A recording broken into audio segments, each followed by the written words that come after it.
Hola, soy la Basmati de nuevo con vosotros hoy para contaros la escuela en Sumer.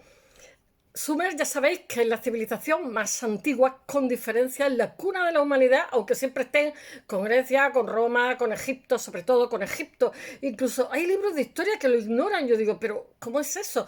Quizás la explicación es que Sumer se descubre tarde, vamos, tarde con respecto a los otros sitios que se habían descubierto, que el sumerio no hay...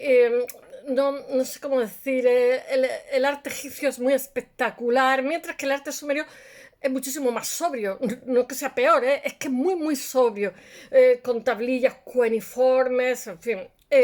Quiero deciros que por lo que sea, el King Tut, el rey Tutankamón fue un boom, un icono, yo que sé, Neferurra, Nefertiti, tres cuartos de lo mismo, Akenatón, y sin embargo, Sumer, pues no sé, no ha tenido tanto tirón mediático, pero con el tiempo coloca todas las cosas en su sitio. Y tengo que deciros que aunque los egipcios se empeñen en que Egipto es más antiguo, no lo es. Es Sumer y con diferencia porque 4000 no sé cuántos años antes de nuestra era nos contemplan. Pero hoy en concreto os voy a hablar del concepto de escuela que lo tienen ellos, porque es la primera civilización como tal que existe cuando el resto de gente están por ahí todavía cazando, recolectando y forrajeando. Bueno, desde el tercer milenio antes, os iré contando cosas, porque mira, yo Sumer lo tengo asociada, eran ciudades-estado, la tengo asociada en un momento dado, predominan una, predominan otra, la tengo asociada al Gilgamesh. Sumer es un pueblo, eh, ¿cómo diría yo? Un poco tristón, ¿eh? Porque de alguna forma la escuela machista, muy patriarcal, la escuela es como el reflejo de la sociedad en cada momento. Y obviamente, pues no existen alumnas femeninas. Tienen que esperar 1000 años después o 1000 y pico años después para que en Babilonia sí que existan en esta escuela alumnas femeninas. Es de decir una cosa, estas escuelas son, no puede ir todo el mundo, aunque con el tiempo cada vez hay más escuelas. Realmente existía una lengua que era muy complicada, que tenía más de 1000 signos. Me recuerda un poquito el kanji, el alfabeto chino que tienen los japoneses, porque realmente Japón es cultura china, aunque sean isleños, ¿no? Y que dominar un alfabeto de ese tipo no lo hace cualquiera. Entonces, estos niños cuando entran en la escuela que tiene salas con bancos de adobe, utilizaban unas cañitas que nosotros en Bellas Artes lo usamos también para con la tinta, una caña que la cortas longitudinalmente y utilizas esa punta. Ellos lo usan para las tablillas de arcilla, ahí hay de todo, se redactan contratos, yo qué sé, se hacen crónicas, pero tardaban 12 años y después se supone que eran escribas. Os voy a hacer una síntesis antes de empezar. Y había diferentes escribas, como si dijéramos estamentos, pero todos aspiraban a mejorar el estamento, porque claro, obviamente un escriba controlaba los, yo qué sé, 1000 y pico signos o los que fueran, que en un momento dado, digamos, son más dibujos y con el tiempo se van haciendo más abstractos, como ocurre también en Egipto un poco. Debido al uso diario, pues claro, no lo haces tan completo y tal. Bueno, ¿por dónde iba yo? Así. Entonces, hay diferentes estamentos de escribanos. Aquí los notarios hace menos de 100 años se llamaban escribanos. Y mis hijas, su apellido es escriba. ¡Ah! Se me cae aquí la... Bueno, y... ¿Por dónde iba? Así, bueno, pues todo esto evoluciona y evoluciona con el paso del tiempo, ¿no? Esta escuela que os he dicho que es machista, que es patriarcal, donde no tienen cabida las mujeres, utiliza la memoria, es muy autoritaria. Aquí vamos viendo la evolución de la sociedad y los escribas son como si dijéramos los primeros intelectuales, porque no solamente tienes que usar los signos, sino que tienes que utilizar bien los signos y, como diría yo, tener cierta cultura. Por eso hay diferentes estamentos. Pero con el tiempo, por supuesto, existe el látigo, el autoritarismo, es un conocimiento memorístico, etcétera, ¿no? Se aprenden los textos del Gilgamesh, donde aparece Noé, en fin, Gilgamesh lo recomiendo, lo podéis sacar de internet. Pero con el tiempo esto va a evolucionar y hay una especie de proto-universidad. O sea, individuos que no solamente se dedican a la escritura, sino a la aritmética, a la geografía, a montones de conocimientos. Y individuos que solamente, digamos, se dedican a investigar y a enseñar. Y entonces estas escuelas que primero, que os voy a hablar brevemente alguna vez de ellas, primero están pegados a los templos y después con el tiempo se van a hacer, digamos, más seculares, van a dejar de estar al lado de los templos y van a ser menos, ¿cómo diría yo?, menos receptivas de lo que es... porque ya sabéis que el conocimiento religioso, aunque Sumer era muy escéptica con sus dioses, era muy irónico, tiene también muchísimas fábulas. ¿Qué os puedo decir de esta? No sé, yo lo tengo, Sumer lo tengo asociado absolutamente a los zigurats, que tenían diferentes colores, que eran como unas torres, como la Torre de Babel, así que desafiaba a Dios, ¿no? Y allí se guarda el grano de los impuestos, etcétera. Bueno, voy a contaros la historia. Esto proviene de la historia, comienza en Sumer, de Samuel Noah Kramer, que es un libro, no sé, como un manual que han utilizado muchísimas generaciones, y he extraído el concepto escuela, y mi fascinación con Sumer es tan grande que posiblemente extraiga más capítulos, porque esto no es para especialistas, sino está al alcance de cualquiera. ¿Qué puedo decir? Porque ellos tienen una lengua que digamos, la cosmovisión va evolucionando al paso del tiempo. Ellos es una cultura un poco tristona para mí, pero evolucionan a mejor, tienen conocimiento, tienen organización social, hay un poder centralizado. Bueno, y a ver si os lo cuento. Todo esto está bastante antes que Egipto, 4000 años antes de nuestra era, y esta ciudad de Estado Sumeria existe, las Eunuba, no, Eduba. Las edubas significan las casas de las tablillas, que es donde se hace la escritura cuneiforme, que viene a ser el origen de las escuelas, que es un término utilizado para referirse a la escuela, en donde se trata de enseñar y difundir los conocimientos, de perpetuar los conocimientos para, normalmente, como os he dicho, son escuelas no son gratuitas, y son escuelas para niños que tienen medios, casi siempre son hijos de escribas o de funcionarios que quieren que su hijo tenga asegurado un puesto de trabajo, que no sea trabajar con las manos. De hecho, hay tablillas que hablan de eso. Qué afortunado fui que tuve la oportunidad de aprender a leer y escribir y no dedicarme en el campo a trabajar con las manos. Bueno, la enseñanza no es obligatoria ni gratuita, es solo para aquellos niños, digamos, de clase más privilegiada que puedan pagársela. El periodo de escolarización, como os he dicho, duraba 12 años, después de los cuales, en el cual hay una disciplina muy estricta, existe hasta los latigazos, estaban obligados a estudiar, obligados a memorizar, obligados a tener un comportamiento, en los cuales el joven se transforma en un escriba profesional. Los escribanos son hijos de los ciudadanos más ricos de esta sociedad, bueno, de estas comunidades urbanas, porque son las primeras, son no sé, no consta ni una sola mujer como escriba, como os he dicho. Hay que esperar a Babilonia en el 1800 antes de Cristo, hay que esperar bastante. Es una sociedad, de hecho, si leéis Gilgamesh, la mujer pues es la que está, la jefa del inframundo, o sea, somos las malas de las películas bueno, son bastante machistas, pero eso con el tiempo, la cultura y el nivel de vida que mejora, también va bastante maltratadores. En las edubas se enseña a manejar el cálamo, consiste en la caña que os he dicho. Yo he hecho muchas aguatintas con cálamo, que es una cañita que se corta así de lado, o bien con plumas de pájaro, huecas, cortadas oblicuamente en uno de esos extremos, y sostiene el tallo de una planta o de una pluma de ave.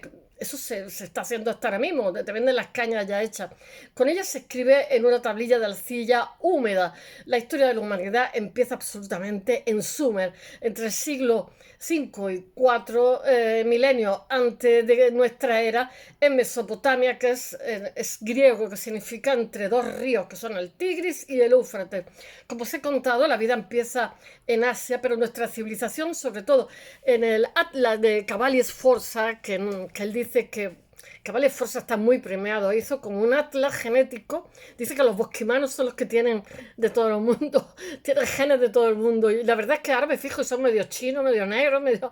Bueno, dice que las dos únicas razas son la raza amarilla y la raza negra, y que el resto somos adaptaciones, por ejemplo, yo en la nariz muy finita es una adaptación a la humedad, etcétera, y se carga totalmente el concepto de raza superior, raza más evolucionada, etcétera, etcétera, quitando que quizás las dos culturas más antiguas después de Sumer sea Mohenjo-Daro, que es en la zona de la India, Pakistán y todo esto, donde las razas, el estamento superior eran rubios, rubísimos y pelirrojos, es muy curioso, después se fueron mezclando. Y después están Irán, los iranios, que eran los arios. Bueno, en esta zona, que se nos voy a contar otras cosas, ya lo iré contando, donde en Sumer emergen las primeras ciudades y hacia el año 3500 surge la cultura sumeria. Lo que pasa es que sumerio debía ser muy difícil porque con el tiempo utilizan la lengua franca, estoy pensando que vengo de filología, utilizan el acadio, que por lo visto es más sencillo. Bueno, pero ahora estamos en Sumer, que si no me voy, los arqueólogos hallan en las ruinas de la ciudad de Urk tablillas con escritura pictográfica que son el antecedente de la escritura cuneiforme que vamos a conocer. Bueno, quien vaya a Estambul, por favor, que vaya al arqueológico, porque lo he dicho muchas veces, como es una ciudad que ha sido metrópoli, con muchísima, y ha sido imperio durante, no sé si 1600 o bastantes años, pues no quiero ni decir, se ha arramblado con todo lo que ha pillado, y bueno, tablillas hay en Estambul para ir a la luna y volver. Y yo me pasaba la vida leyéndola, porque estaban en inglés, la traducción, y había, yo que sé, aquí te vendo mi hija, aquí te vendo mi hijo, pero no lo maltrate y tal, porque si no el contrato queda nulo. Y yo digo, ¿será posible? Bueno, todo esto hace 5000 años. La historia empieza en Sumer, de Samuel Noah Kramer. Se narra la sorpresa de los arqueólogos cuando advierten que algunas de esas tablillas han sido preparadas con el fin de aprender los chicos, los futuros alumnos de memoria. Estos son los primeros rastros históricos que tenemos de materiales de enseñanza y estudio, y más tarde la ciudad de Shurpak, porque tengo que mirar el nombre en la chuletilla, Shurpak. Se descubren millares de tablillas que son verdaderos textos escolares que se usan en el 2500 a.C. Mira, la escuela se va especializando y además se da cuenta, como si dijéramos el Estado, que esa institución tiene una repercusión social tan grande que acaban habiendo muchísimas escuelas, miles de escribanos, y cada vez se demanda un conocimiento más específico, como pasa en las sociedades más desarrolladas. Todo esto estamos a 2000 y pico años cuando... O sea, que ahora mismo tendría, pues, que sé, 4000 y pico años todo este proceso. Las tablillas que se encuentran entre las ruinas sumerias son para uso exclusivo de los escribas, que son los primeros intelectuales de la historia.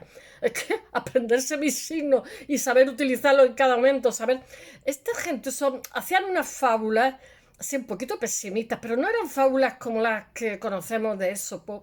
Sí, que son largas, tienen una introducción, una conclusión, etcétera. No, son fábulas que tienen dos renglones, en los cuales se queda como la historia abierta y tú tienes que imaginar qué posibilidades tiene. Sí, son muy poéticas, como todo. Ya sabéis que Oriente, España tuvimos la suerte cuando tuvimos el Islam de heredar su poesía y bueno, eso se traduce en los diferentes, en la mística que tuvimos, que eran todos hijos de conversos judíos, nuestro siglo de oro, que eran todos también hijos o nietos de conversos judíos, pero obviamente nuestras primeras muestras del idioma, de la shasha, la miashasha y tal, están pues mitad en árabe, mitad en hebreo. O sea, el árabe es el 25% del castellano, de nuestro idioma, el español, y tuvo muchísima repercusión todo su concepto poético de la realidad, esa poesía, esa lírica que tienen tan desarrollada.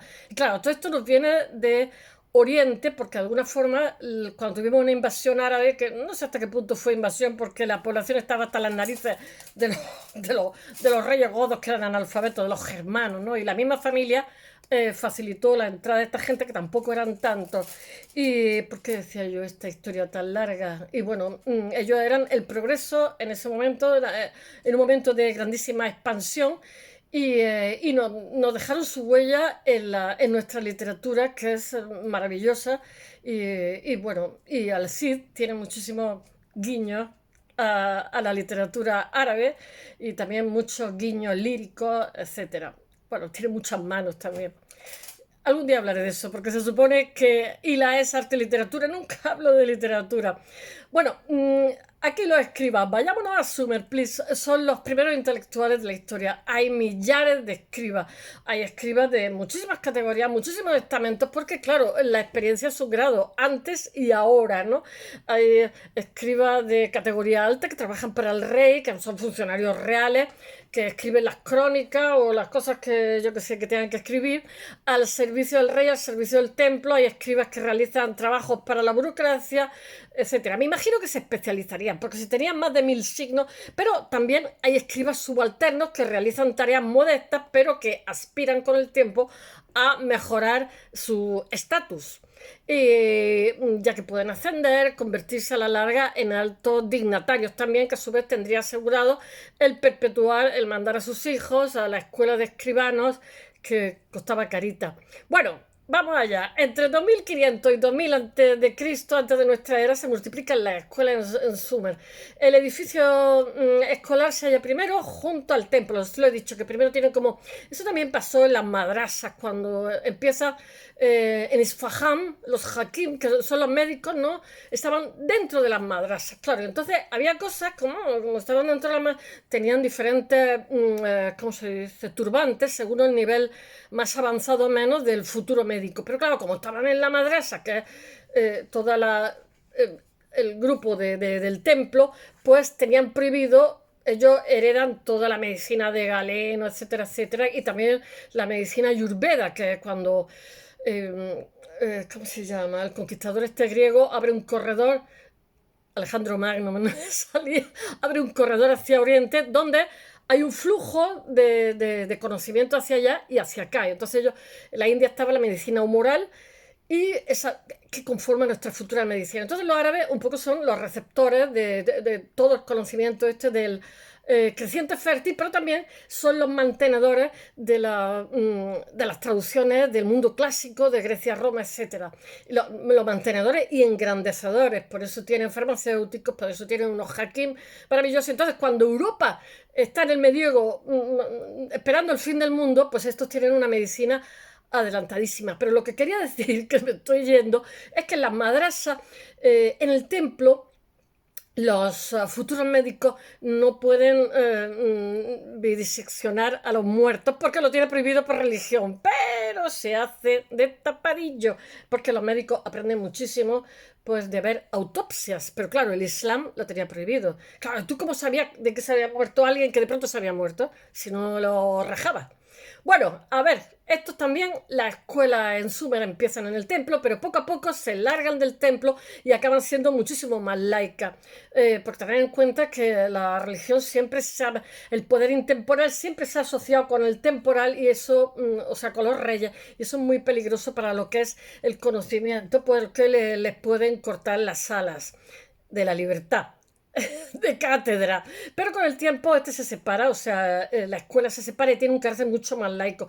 Los investigadores registran la evolución histórica de estas primeras escuelas de la historia y lo que hacen es que revelan su organización de la enseñanza, que va evolucionando a mejor, y de los métodos pedagógicos. Bueno, entre los restos de la mitad del segundo milenio, entre el 2000 y el 1500 a.C., se extraen montones, centenares, miles de tablillas, que las tablillas al principio me parece que le echan una resina, porque si no se mantienen. Algunas tuvieron incendios y se secaron más y se ha conservado mejor, pero otras se han mantenido bien, pero al contacto con el aire se deshacen. Entonces lo que hacen primero es echarle una resina transparente, fotografiarlas por si se degradan, porque claro, teniendo en cuenta que tablillas de hace 4000 años pues se les puede pasar de todo. En esta tablilla encuentran ejercicios escritos de diversa calidad, lo que lleva a pensar que se trataban de tareas o deberes relacionados con la escuela de escribanos. Entre los textos, las tablillas se encuentran escritos de los maestros que brindan información sobre la escuela, sus objetivos, sus programas y sobre la conducta de maestros y alumnos. Ahí el código deontológico. No existe en Sumer una escuela de formación general. Pero la escuela es profesional, es decir, que su objetivo es formar a escribas y con el tiempo lo que hace es que también le dan una cultura general para que no sean solamente copistas sin alma. Y su... ¿Qué cosas digo? Pero claro, al final el añadido acaba siendo más importante que el ser escriba, y los alumnos no provienen de las clases bajas, como he dicho, sino de las clases opulentas, poderosas de los funcionarios reales, etc. Los alumnos son llamados los hijos de la escuela y el profesor es el umiar, que os he dicho que se le llama el padre de la escuela. Eso es muy oriental, muy de esta zona. Sumer, aunque os parezca curioso, está por la zona del Kurdistán y está también cerca de Bagdad, pero tiene un trozo muy grande en Kurdistán. Bueno, el maestro cuenta con varios auxiliares, que es un auxiliar que se llama el Gran Hermano, como el programa, y que revisa las tareas, pringao, y una suerte de perfectos que se encargan de controlar la asistencia, vigilar la conducta, porque son todos muy jovencillos, muy inquietos, los alumnos, y en su caso de castigar con latigazo. ¡Oh! Menos mal que no tuvimos allí. Al tiempo la escuela sumeria se transforma y va más allá de los objetivos profesionales y forma también eruditos porque se va sofisticando el Estado y se demanda también gente más culta, hombres de ciencia. En un momento determinado este centro se convierte también en un centro donde se irradia cultura del saber sumerio, dotándolo de académicos, profesores de facultad que trabajan allí a tiempo completo investigando sus disciplinas, sus materias, como profesores que cultivan su conocimiento actualmente. En ellos se estudia pues gramática, lingüística, viva los filólogos de Sumer, teología, botánica, zoología, mineralogía, matemáticas, etcétera, etcétera, porque hay una demanda social de eso, y creación literaria. Y en esta escuela de Sumer podemos ver perfectamente cómo se refleja Sumer en cada época, cómo va evolucionando esta sociedad, cómo se va sofisticando. La escuela sumeria evoluciona hasta convertirse en una especie de protouniversidad y los métodos de enseñanza, bueno, que son memorísticos, muy autoritarios. El alumno, si se levanta sin permiso, si habla en clase, si abandona el aula, si no aprende como tiene que aprender, se le da unos cuantos latigazos. ¡Ay! Anuncio para que se le arreglen el cuerpo, pero rápido. Y bueno, bajo este régimen tan riguroso, pues no sé yo hasta qué punto era muy deseable ir a la escuela. En fin, espero que os haya gustado y hasta mañana. Bye.